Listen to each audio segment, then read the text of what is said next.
Tarehe 1 ya mwezi wa 7 mwaka 2025, mahakama ya hakimu mkazi ya Dar es Salaam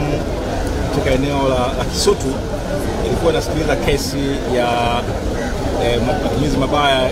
ya mtandao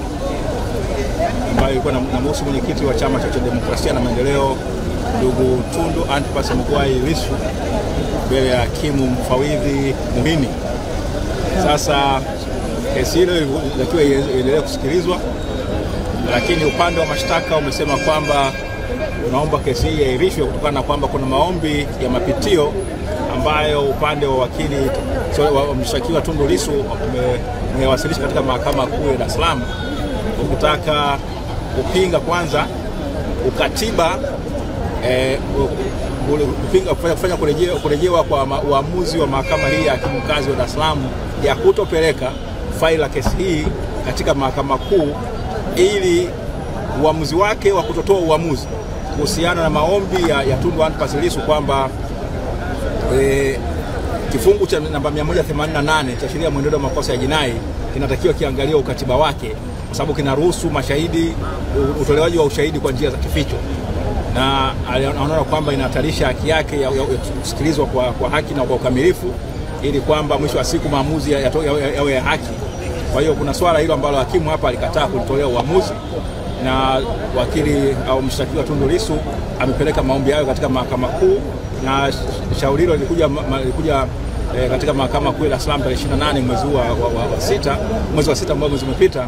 ambako Jaji Mkwizu alisikiza mapingamizi ya serikali, kwa sababu serikali waliweka mapingamizi kule, na tarehe 11 ya mwezi wa 7 mwezi huu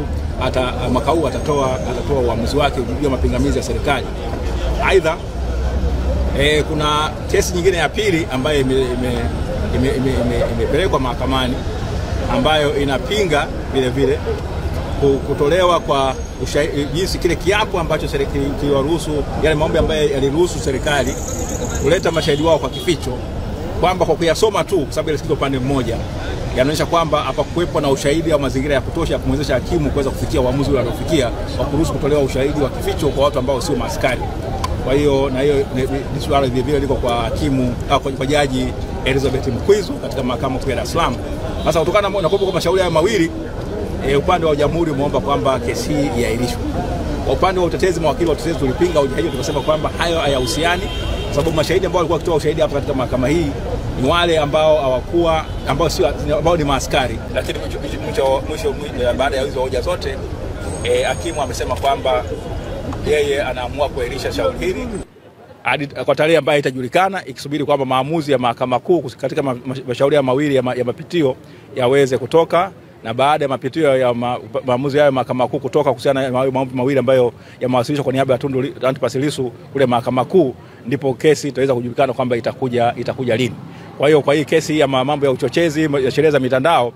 kwa hapa Kisutu imeahirishwa mpaka tarehe itakapotajwa tena na mahakama baada ya maamuzi ya mahakama kuu kuwa yametoka. Asante.